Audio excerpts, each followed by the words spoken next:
Assalamualaikum warahmatullahi wabarakatuh. Alhamdulillahilladzi hadana li hada wa ma kunna linahtadiya laula an hadanallah. Asyhadu an la ilaha illallah wa asyhadu anna Muhammadan abduhu wa rasuluh. Allahumma shalli ala Muhammad wa ala alihi wa ashabihi wa man tabi'ahu bi ihsan ila yaumiddin, amma ba'du. Baik, jumpa lagi kita pada kuliah pengendalian proses. Kali ini kita akan membahas tentang skema pengendalian proses, ya, jenis-jenis atau skema pengendalian proses. Skema pengendalian.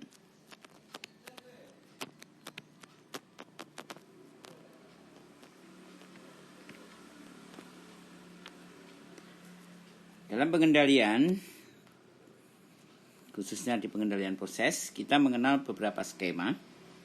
Yang akan kita bicarakan di sini nanti ada 3 skema, ya. Yang pertama, skema itu disebut dengan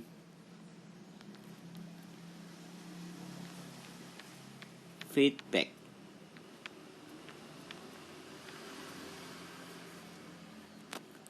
Artinya apa feedback? Umpan balik, ya.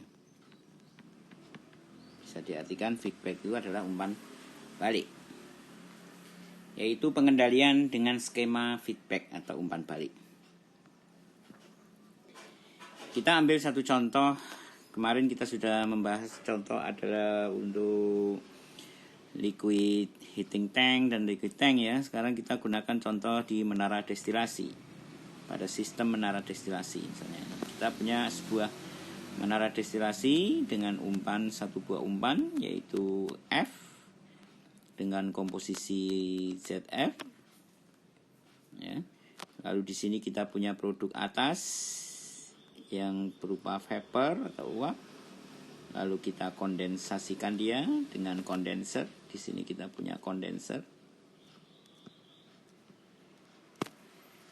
Lalu cairan yang terbentuk kita akumulasikan ke dalam tangki yang kita sebut dengan akumulator, ya kan? Ini kondenser, ini akumulator. Nah, di sini. Lalu dari akumulator ini sebagian kita reflux dan sebagian jadi produk destilat. Sebagian kita reflux kembali ke kolom top kolom. Ya, di sini kita reflux. Di sini kita sebut sebagai refluxnya. Di sini destilat. Dan kita punya komposisi yaitu XD, yaitu komposisi destilat. Di sisi bottom kita punya liquid bottom ini, kemudian kita vaporasi dengan boiler, lalu sebagian uap yang terbentuk kita kembalikan lagi ke menara. Di sini feed tray, ya. Di sini top tray. Kita kembalikan ke menara, lalu kita dapatkan di sini adalah bottom product P dan komposisinya adalah XP. Nah, ini adalah contoh operasi menara destilasi. Nah, pada kasus menara destilasi ini, apa yang biasanya menjadi tujuan pengendalian kita itu? Apa biasanya? Pengendalian itu biasanya kita lakukan adalah untuk mengontrol apa? Komposisi produk. Di sini produknya ada 2, destilat dan bottom. Nah, biasanya adalah untuk mengkomposisi destilat misalnya, contoh kasusnya, ya. Berarti kita mengontrol apa? XD. XD kita kontrol agar nilainya tertentu sebesar XD desire yang kita inginkan, ya, pada satu nilai tertentu. Berarti kalau kita gambarkan di sini dalam skema variabel, kita punya kontrol variabel, lalu kita punya manipulated variabel di sini.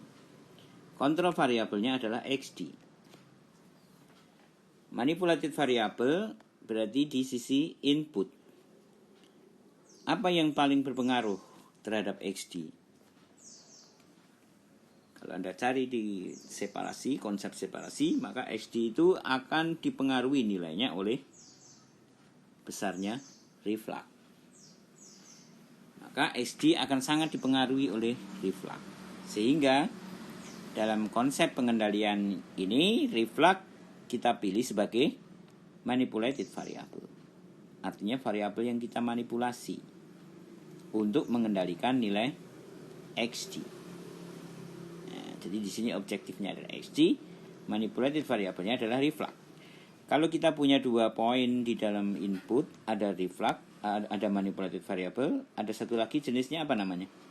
Load variable. Load variable itu apa? Disturbance, gangguan. Di sini gangguannya apa?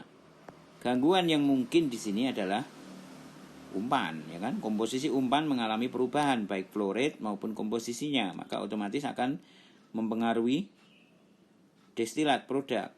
Maka controller akan merespon dengan mengatur reflux, mengendalikan reflux. Nah, di sini berarti bagaimana skemanya? Skema pengendaliannya kita mulai dari kita menganalisis komposisi destilat. Maka di sini kita butuh analyzer. Ya kan? Kita analisis komposisi destilat sehingga kita peroleh nilai komposisinya yaitu XD. Kita ukur ya. Kita ukur. Lalu XD ini kita bandingkan dengan XD desire yang kita punya, ya, kita bandingkan dengan target, ya kan? Kalau ini kita sebut ini positif, di sini negatif. Lalu keluar dari komparator ini nanti akan kita dapatkan sinyal error. Lalu sinyal error ini kita kirimkan ke controller.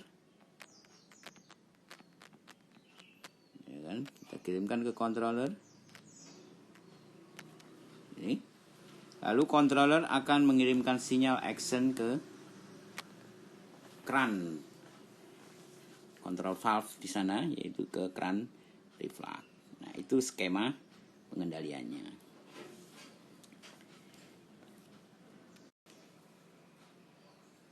Kita tekankan di sini dalam skema pengendaliannya bahwa kontrol variabel atau XD harus atau kita ukur. Nah, jadi dalam pengendalian feedback atau umpan balik itu, variabel yang kita kendalikan atau kontrol variabelnya itu kita ukur.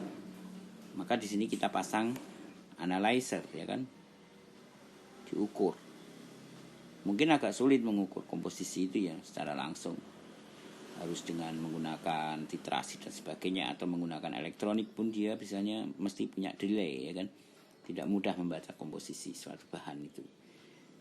Tapi intinya dalam konsep feedback kontrol di sini atau kontrol umpan balik, kita adalah mengukur kontrol variabel XD. Nah, itu poinnya dalam feedback control. Selanjutnya kita pada skema yang kedua, yaitu kita sebut dengan skema feed forward, ya. Feed forward.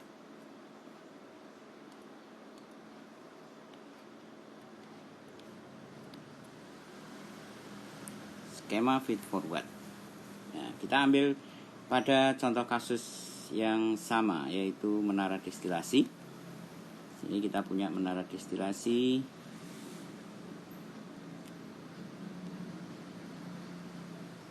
Besar ya.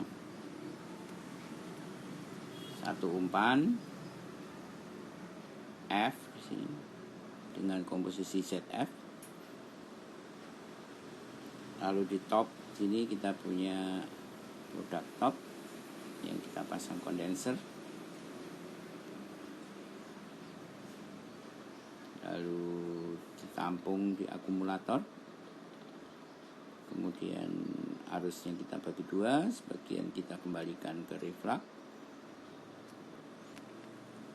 lalu sebagian jadi destilat dengan komposisi XD.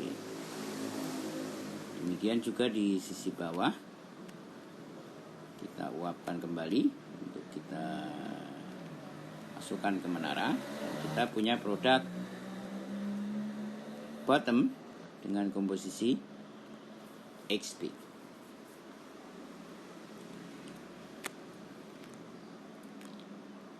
Apa kontrol variabel di sini? Apa variabel yang kita kendalikan? Kita punya kontrol variabel dan punya manipulated variabel. Kontrol variabelnya adalah XD. Sama ya, biasanya yang dikendalikan memang komposisi produk. Lalu manipulated variabelnya adalah reflux. Sama ya kan, manipulated variabelnya juga adalah bagian dari variabel input. Di sini adalah reflux. Variabel input yaitu reflux R. Pada feedback control atau pada pengendalian feedback, variabel output XD ini diukur. Variabel output atau kontrol variabel ini diukur.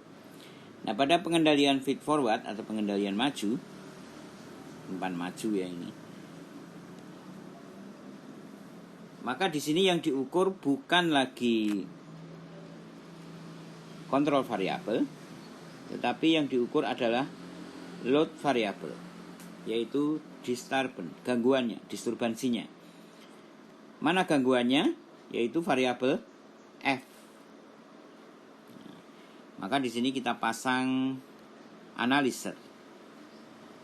Analyzer di sini yang akan menganalisis komposisi dari F. Sehingga kita peroleh nilai ZF di sini. Hasil analisa. Lalu ini kita masukkan ke controller.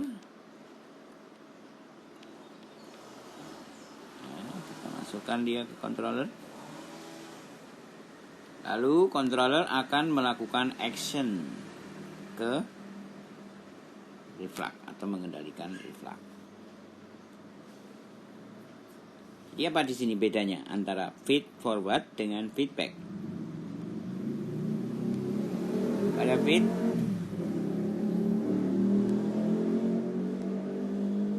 Pada feed forward kita mengukur sama-sama ya, di feedback juga mengukur, tapi yang diukur adalah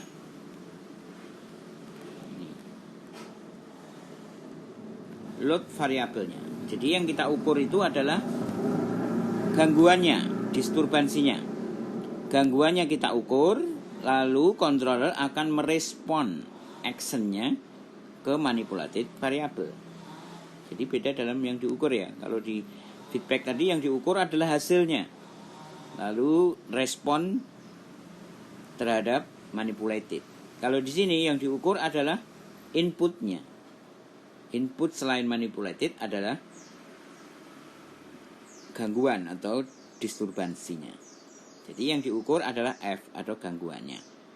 Lalu controller akan merespon sehingga menghasilkan action terhadap reflux. Jadi kalau dalam feedback control yang diukur adalah kontrol variabel, sedangkan pada feed forward yang diukur adalah load variabel. Di sini bedanya, ya kan? Ini adalah konsep pengendalian dengan skema feed forward atau skema maju ya. Jadi dia memprediksi kesalahan, artinya sebelum terjadi penyimpangan XD, ketika terjadi penyimpangan umpan, karena kita tahu ya dalam konsep distilasi, ketika umpannya ini berubah, baik flow rate, komposisi maupun flow rate, maka itu akan berpengaruh terhadap XD. Maka R-nya harus diubah agar XD-nya tetap. Jadi ini tiga ini kan kesatuan ya, satu kesatuan. Kalau ini semua tetap settingannya, maka keluarannya ini tetap stabil, steady state. Nah, ketika init mengalami gangguan atau perubahan, maka D akan mengalami gangguan atau perubahan. Agar D ini tidak terjadi gangguan atau perubahan, maka R yang diubah. Nah, R ini diubah oleh controller gitu. Jadi terjadi perubahan atau gangguan terhadap umpan, controllernya akan melakukan action agar tujuannya apa? Biar XD-nya tetap ya kan, tidak mengalami gangguan. Nah, itu konsep pengendalian dalam feed forward. Kalau dalam feedback, ketika terjadi gangguan ini terhadap F, ini kan gangguan ya, terjadi perubahan umpan atau komposisi, maka XD akan mengalami perubahan, jadi akan terjadi error atau kesalahan. Lalu controller akan melakukan action terhadap manipulated agar ini kembali lagi ke steady state yang diinginkan. Nah, berbeda berarti di sini terjadi penyimpangan baru dikembalikan. Kalau dalam feed forward, penyimpanan pada sisi input langsung di action ke reflux. Agar apa? Agar tidak terjadi penyimpangan di sisi output gitu. Jadi outputnya ini belum sampai terjadi penyimpangan. Jadi di sini diantisipasi konsepnya, ya kan? Diantisipasi pengendalian dengan konsep antisipasi atau feed forward. Nah, ini adalah konsep yang kedua. Cukup jelas ya.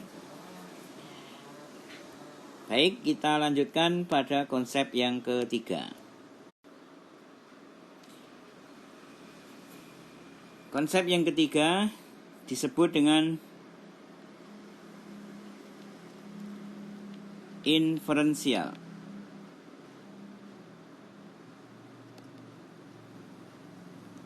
Inferensial, pengendalian dengan konsep inferensial. Bagaimana ini konsepnya? Kita ambil contoh sama ya, menara destilasi dengan satu umpan, komposisi umpan di sini. Lalu ini top produknya. Kita ambil dengan kondenser, lalu di sini akumulator tangki. Lalu di sini kita punya produk yaitu XD dan destilatnya. Lalu di sini kita kembalikan dia sebagai reflux. Ya, sebagian reflux. Lalu di sisi bottom kita punya produk bottom juga, sebagian kita kembalikan ke menara. Kita punya produk bottom dan komposisi bottom. Ini adalah menara destilasi yang sama, ya. Di sini kontrol variabelnya apa? Kontrol variabelnya dalam menara destilasi itu sama ya. Yang kita kendalikan adalah komposisi produk. Terus manipulated variabelnya apa? Manipulated variabelnya adalah reflux. Load variabelnya apa? Atau disturbansi atau gangguannya. Load variabelnya adalah F maupun XF, ya kan? F ataupun ZF ini adalah merupakan gangguannya. Sini kita lihat ya, kita punya konsep di feedback kemarin itu tadi feedback di konsep sebelumnya, feedback kita ukur XD. Kemudian dalam feed forward yang diukur adalah F, ya kan? Yaitu load variabelnya. Feed forward yang diukur inputnya yang diukur. Dalam feedback yang diukur outputnya. Nah, sekarang kalau dalam inferensial yang diukur apa ini? Actionnya sama, pada manipulatif variabelnya sama, yaitu manipulasi R. Nah, di sini dalam inferensial ini yang diukur apanya? Di sini kita gambarkan ini feed tray, ini tray bawah, kemudian ini tray 1 ya. Nah, di dalam konsep inferensial ini intinya kita tidak mengukur. Jadi di dalam konsep ini kita tidak mengukur XD, tidak diukur secara langsung. Jadi, tidak diukur secara langsung. Melainkan kita akan mengukur variabel atau kita mengukur secondary variable, ya, variabel kedua, variabel lain. Jadi yang diukur adalah variabel lain.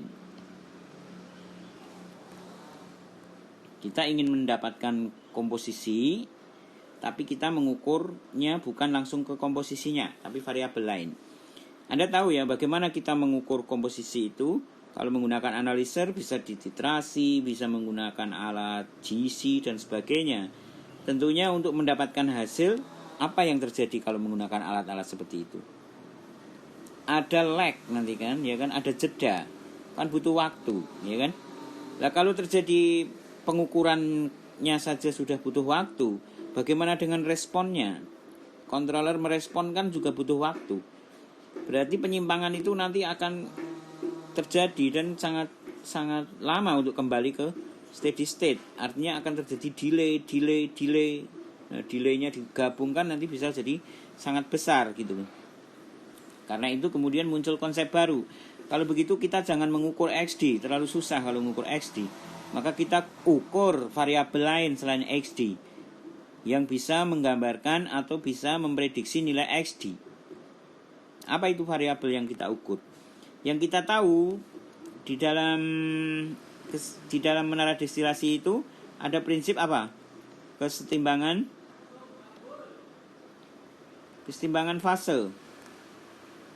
Di mana kesetimbangan fase itu? Di mana kita punya P, T dan X, ya kan? Kalau kita tahu P dan tahu T, maka X bisa diprediksi, ya kan? Kalau kita tahu P dan T-nya, maka X bisa diprediksi. Oke, kalau dalam menara destilasi dengan tekanan tetap, berarti kita tinggal mencari tahu temperaturnya. Berarti kalau kita tahu temperatur, maka kita bisa memprediksi komposisinya. Nah, di sini berarti kita akan mengukur temperaturnya. Temperatur yang mana yang kita ukur? Nah, katakanlah di sini kita punya di dalam sistem ini kita punya variabel punya tray 1, ya kan, dan tray 2. Lalu di sini kita punya variabel yaitu T2 dan T1. Jadi kita pasang di sini suatu alat, ya. Suatu alat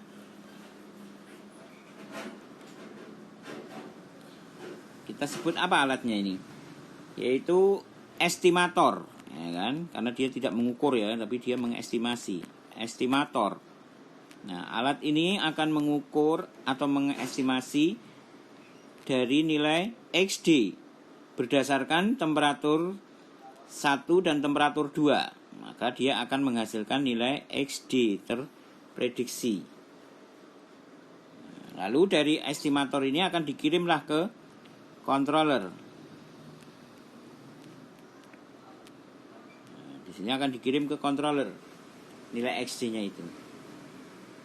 Tentunya oleh controller akan dibandingkan dengan XD device, lalu controller akan menghitung besarnya action yang harus dilakukan terhadap reflux. Nah, itu konsepnya. Jadi di sini dalam inferensial kita mengukurnya tidak secara langsung pada XD, tetapi kita mengukur temperatur dari T1 dan T2. Tentunya mengukur temperatur lebih cepat, ya kan, delaynya lebih kecil. Jadi lebih cepat kita memperoleh hasil dibandingkan kita mengukur komposisi. Jadi ini akan lebih cepat nanti. Dengan mengukur temperaturnya yang lebih cepat, lalu estimator di sini akan menghitung kalau ini temperaturnya sekian, berarti kira-kira nilai XD-nya berapa?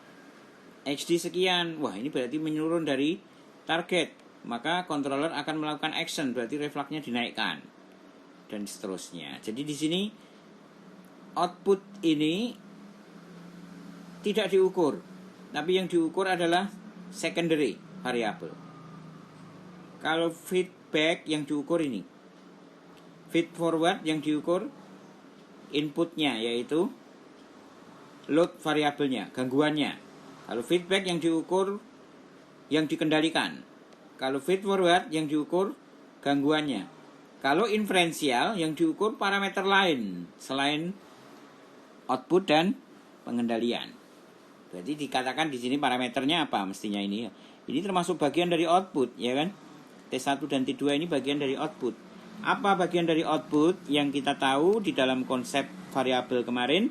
Bagian dari output itu ada dua, yaitu yang terukur dan yang tidak terukur. Nah, pada sistem feedback, temperatur di kolom 1 dan 2 ini tidak terukur, karena yang diukur hanya outputnya ini. Nah, di sini kita balik, ya kan? Sekarang justru ini yang diukur, T1 dan T2, tapi komposisinya tidak diukur. Nah, jadi yang diukur ini hampir sama dengan feedback, yaitu output, ya kan? Tapi secondary variabel, bukan variabel utama yang kita kendalikan. Nah, itu ini adalah konsep pengendalian dengan skema inferensial. Jelas ya, cukup jelas ya dengan 3 konsep ini. Baik, maka untuk ini saya berikan tugas pada minggu ini ya, agak spesial tugasnya nih. Yaitu nanti Anda akan saya minta untuk membuat resume. Bagaimana perbandingan kelebihan dan kekurangan dari masing-masing skema pengendalian ini. Nah, nanti akan secara jelas akan kita tuliskan di platform ya. Baik, demikian yang bisa saya sampaikan ya, untuk kuliah kita hari ini tentang skema pengendalian. Ada feedback, umpan balik, kemudian ada feed forward, dan yang ketiga adalah inferensial. Baik, semoga bermanfaat. Kita lanjutkan minggu depan pada topik yang lain. Kita akhiri. Assalamualaikum warahmatullahi wabarakatuh.